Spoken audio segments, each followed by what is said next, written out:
क्षुभ दधीचि संवाद वर्णन। नंदीश्वर बोले, राजा क्षुभ की पूजा से संतुष्ट भगवान विष्णु शंख, चक्र, गदा, पद्म धारण किए हुए प्रकट हुए। पीतांबरधारी भगवान का दर्शन करके स्तुति करने लगे। तुम आदि देव हो, अनादि हो, प्रकृति भी तुम हो। तुम्हारे द्वारा ही ब्रह्मा और रुद्र प्रकट होते हैं। तुम ही साक्षात विष्णु हो। सतत तत्व तन मात्रा आदि आप में ही स्थित है। हे विष्णु जी, आपको नमस्कार है। 7 पाताल आपके पैर हैं, धरा जांघ है, 7 सागर वस्त्र है, दिशाएं भुजाएं हैं, नाभि आकाश है, वायु नाक है, सूर्य चंद्र नेत्र है, नक्षत्र आदि आपके गले के आभूषण हैं। हे पुरुषोत्तम, मैं कैसे आपकी स्तुति करूं? शैल आदि बोले, इस प्रकार सब पापों के नाश करने वाले विष्णु के इस स्तोत्र को जो श्रद्धा भक्ति से सुनता है वह विष्णु लोक को जाता है। राजा क्षुभ बोला, धर्मवेता दधीचि नाम का प्रसिद्ध ब्राह्मण मेरा मित्र था। वह शंकर के अर्चन में तत्पर है, इससे सबका अवध्य है। उसने वाम पैर से मेरी मूर्धा में अपमान सहित मारा है और मत से कहता है कि मैं किसी से नहीं डरता हूँ। अब जैसा मेरा हित हो सो करो, मैं उसे जीतना चाहता हूँ। शैल आदि बोले, विष्णु शिव के प्रभाव से दधीचि को अवश्य समझकर बोले कि ब्राह्मणों को मुझसे भय नहीं है। विशेष करके रुद्र के भक्त तो सर्वदा अभय हैं, चाहे वे नीच ही हो। दधीचि की तो बात ही क्या है। इससे हे राजा, तेरी विजय नहीं हो सकती। हे राजेंद्र, देवताओं के साथ दक्ष के यज्ञ में मेरा विनाश होगा, देवताओं के साथ में पुनः उत्थान भी होगा। सो हे राजन, मैं दधीचि से विजय का प्रयत्न करूंगा। शैल आदि बोले, क्षुभ भगवान की बात सुनकर अच्छा ऐसा ही हो कहने लगा। भगवान दधीचि की कुटिया में पहुँचे।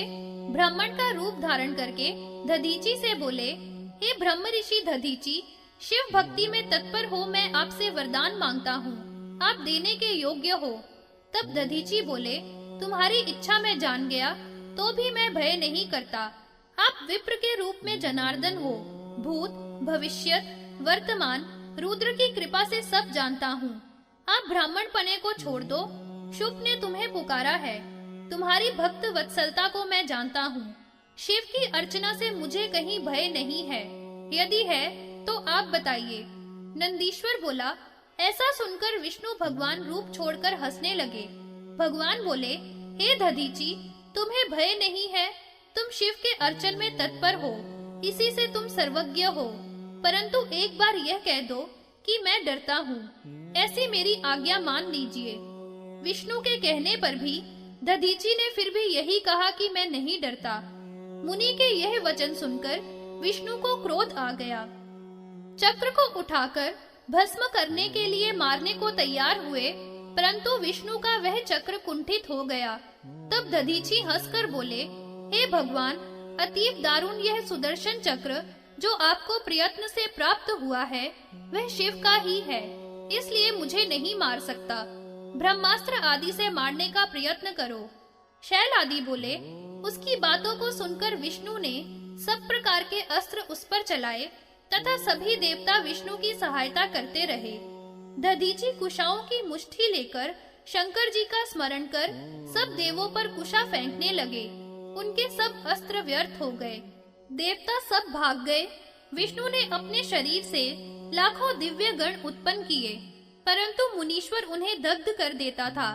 तब विष्णु भगवान में करोड़ों देवता, करोड़ों रुद्र, करोड़ों ब्राह्मण आदि मुनीश्वर ने देखे। उन्हें देखकर दधीचि बड़े विस्मय को प्राप्त हुआ और तब दधीचि उनको इस प्रकार देखकर बोले कि हे प्रभो, इस माया को छोड़ दो। आप मेरे शरीर में भी अपने सहित समस्त ब्रह्मांड को देखो। मैं तुम्हें दिव्य चक्षु देता हूँ, परंतु इस माया से क्या, इसको छोड़ो, प्रयत्न पूर्वक मुझसे युद्ध करो।